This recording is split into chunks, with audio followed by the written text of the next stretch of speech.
Hi, I am Adnan and you are watching chemistry quest. आज का जो हमारा टॉपिक है law of mass action, class 10 के चैप्टर नंबर 9 का टॉपिक है। सही है। लॉ ऑफ मास सेक्शन की थोड़ी सी हिस्ट्री पढ़ेंगे, फिर इसकी डिफिनेशन और फिर इस पे एक example.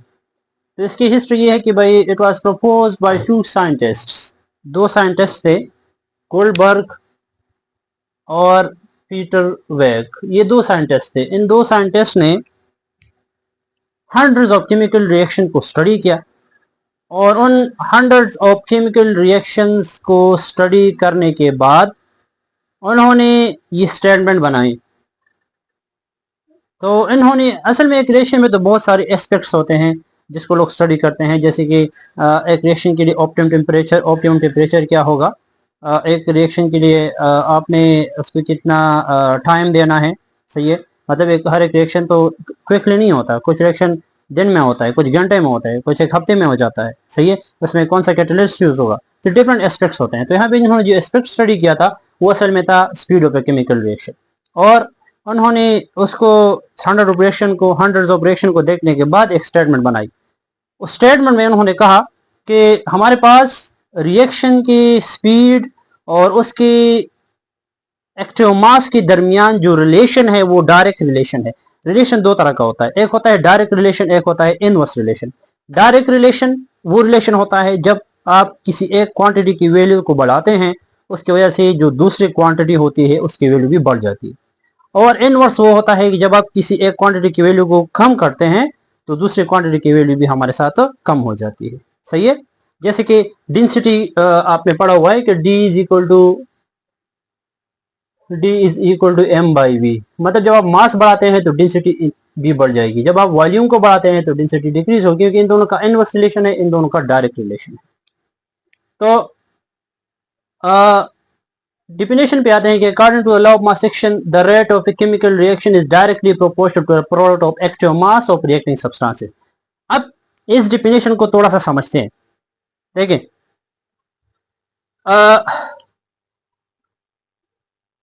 Rate of a chemical reaction, यहां से जो ये डिफिनेशन स्टार्ट हुई है कि rate of a chemical reaction. तो रेट ऑफ केमिकल रिएक्शन हमने पढ़ा है कि हमारे पास केमिकल रिएक्शन दो तरह का होता है, फॉरवर्ड रिएक्शन होता है और रिवर्स रिएक्शन होता है। तो फॉरवर्ड रिएक्शन का जो रेट होता है उसको हम आर एफ से रिप्रेजेंट करते हैं, और रिवर्स रिएक्शन का जो रेट होता है उसको हम आर आर से रिप्रेजेंट करते हैं, यानी rate of forward reaction, rate of reverse reaction.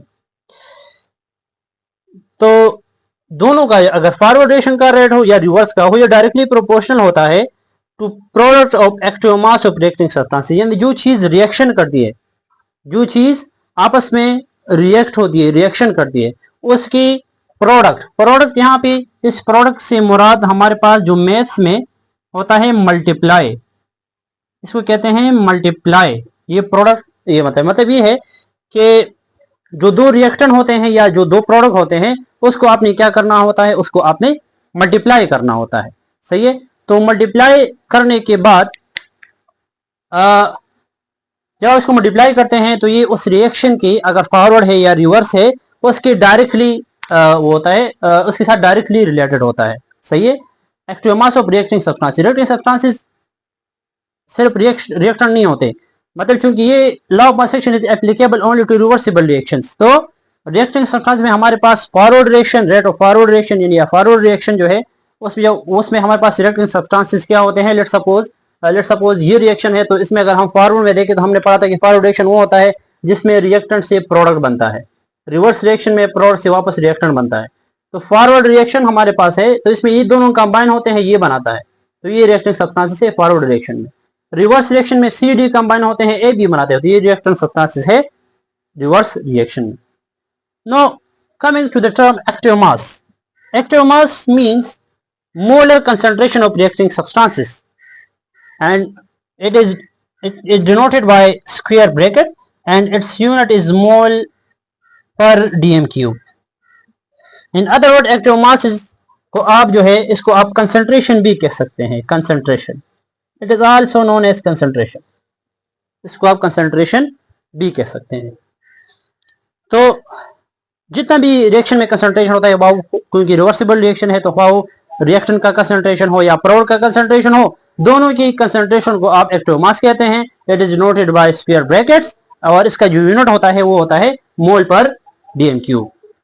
अच्छा, फिर इसके एग्जाम्पल पे आते हैं। एक जनरल एग्जाम्पल केमिकल रिएक्शन है। जनरल मीन्स कि इसमें जो रिएक्टेंट प्रोडक्ट होता है ये पीरियोडिक टेबल में नहीं है, या ये ना तो कोई एलिमेंट है और ना कोई प्रोडक्ट है, ना कोई कंपाउंड है। सही है, ये जनरल से अल्फाबेट होते हैं, A B C D E F G, इस जनरल अल्फाबेट्स हैं।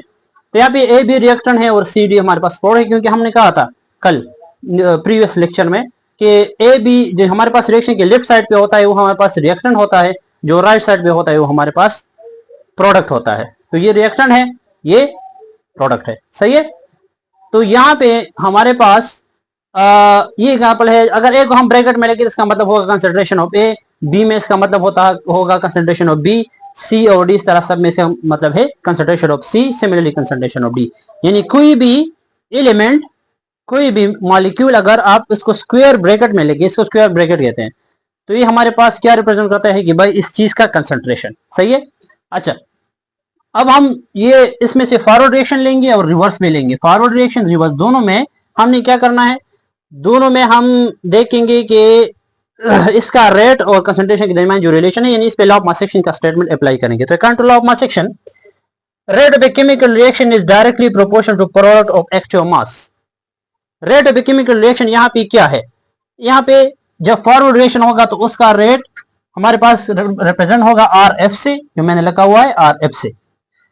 तो rate of forward reaction, chemical reaction है तो क्योंकि रिवर्सिबल है, इसमें फॉरवर्ड रिवर्स दोनों होते हैं, तो लेट्स कंसीडर करते हैं कि पहले हमारे पास फॉरवर्ड रिएक्शन है, तो हम ये कह लें कि भाई of a forward reaction, rate of a forward reaction यानी R F is directly proportional, तो ये मैंने साइन लगाया, product mass of reacting substances. तो रिएक्शन होगा तो फॉरवर्ड रिएक्शन का मतलब है कि रिएक्टेंट कंबाइन होंगे, प्रोडक्ट बनेगा। तो यहाँ पे रिएक्टिंग सब्सटेंसेस कौन है, ए और बी है, तो इसके प्रोडक्ट के साथ forward rate of forward reaction और प्रोडक्ट का जो रिलेशन है वो डायरेक्ट है। फिर यहाँ पे प्रोपोर्शनलिटी कांस्टेंट हटाने के लिए हम क्या पुट करते हैं, के एफ पुट करते हैं। सिमिलरली रिवर्स रिएक्शन के लिए लेट्स कंसीडर, ये कहा कि द रेट ऑफ, ये हम कह लें कि the rate of a reverse reaction, rate of reverse reaction is directly proportional to product of active mass of reacting substance. Active mass का मतलब कंसंट्रेशन होता है। रिएक्टिंग सब्सटेंसेस हमारे पास, यहाँ पे रिएक्टिंग सब्सटेंसेस क्या है, ये हमारे पास यानी रिवर्स रिएक्शन में सी और डी कंबाइन होंगे और ए बी बनेगा, तो रिएक्टिंग सब्सटेंसेस हमारे पास सी और डी है। सही है, तो मतलब ये हम कहेंगे कि भाई R R is directly proportional to C D. फिर प्रोपोर्शनलिटी कांस्टेंट हटाने के लिए हम क्या पुट करते हैं, के आर पुट करते हैं। फिर एट इक्विलिब्रियम, जब रिएक्शन इक्विलिब्रियम में आते हैं, मतलब ये है कि जब फॉरवर्ड रिएक्शन का रेट और रिवर्स दोनों का सेम हो जाता है, ये हमने पढ़ा था कि इक्विलिब्रियम में हमारे पास दोनों का जो रेट होता है वो सेम होता है। तो इसकी जगह आर एफ की वैल्यू और के आर, यानी putting values of R F and R R. तो आर एफ की वैल्यू ये है कि के एफ ए की कंसंट्रेशन, बी की कंसंट्रेशन, तो ये मैंने पुट किया के एफ ए की कंसंट्रेशन, बी की। इस तरह आर आर की वैल्यू है सी की कंसंट्रेशन, डी की कंसंट्रेशन। आर आर की वैल्यू के आर सी डी, के आर सी की कंसंट्रेशन है और डी की कंसंट्रेशन है। तो ये एक रिलेशन है। इसको जब हम आगे बढ़ाएंगे तो एक और रिलेशन आएगा, उसको हम फिर स्टडी करेंगे, उसको फिर हम नेक्स्ट वीडियो में पढ़ेंगे। लेकिन यहाँ पे एक पॉइंट जो बहुत ज्यादा जरूरी है कि अगर वो रिएक्शन जिसमें हमारे पास नंबर ऑफ मोल एक से ज्यादा हो, पहले तो आप ये जान ले कि किसी रिएक्शन में नंबर ऑफ मोल आप कैसे आइडेंटिफाई करेंगे। तो लेट्स सपोज ये एक एग्जांपल है N2 + 3H2 का, जो बनाता है 2NH3। तो देखें, जब भी किसी मॉलिक्यूल या कंपाउंड से आगे जो नंबर होता है वो उसका नंबर ऑफ मोल रिप्रेजेंट करता है। क्योंकि यहाँ पे कोई नंबर है नहीं, n के आगे कुछ नहीं है तो कुछ नहीं होता, तो वहां पे 1 होता है। तो यहाँ पे नंबर ऑफ मोल 1 है, यहाँ पे नंबर ऑफ मोल आगे का हिस्सा, ये वाला नहीं, ये वाला नहीं, आगे का हिस्सा जो होता है H2 से आगे, मॉलिक्यूल से आगे जो है 3, ये इसका नंबर ऑफ मोल है। इस तरह NH3 से आगे जो है 2 है, तो ये नंबर ऑफ मोल है। पीछे वाला हिस्सा नहीं, फिर से कह रहा हूँ, आगे का जो नंबर होता है वो नंबर ऑफ मोल रिप्रेजेंट करता है। तो अगर एक ऐसा रिएक्शन है जिसमें नंबर ऑफ मोल नहीं है तो फिर तो आप ये अप्लाई कर लें। अगर नंबर ऑफ मोल है तो फिर आपने क्या करना है, यहाँ पे लेट्स से उस नंबर ऑफ मोल की जगह मैं कैपिटल स्मॉल ए, small B, small C, small D लिखूं, तो आपने ये वही मेथड है, लेकिन आप सिर्फ ये चीजें क्या करनी है, पावर में लिखनी है। इस तरह मैं लिखा यहाँ पे ए के ऊपर ए का पावर, बी के ऊपर बी का, इस तरह सी के ऊपर डी के ऊपर, और सेम वही मेथड है, लेकिन आप सिर्फ नंबर ऑफ मोल को क्या करना है, पावर में लिखना है। सही है, क्लियर है। इसके बाद आपका अगर क्वेश्चन हो तो कमेंट्स में पूछ सकते हैं।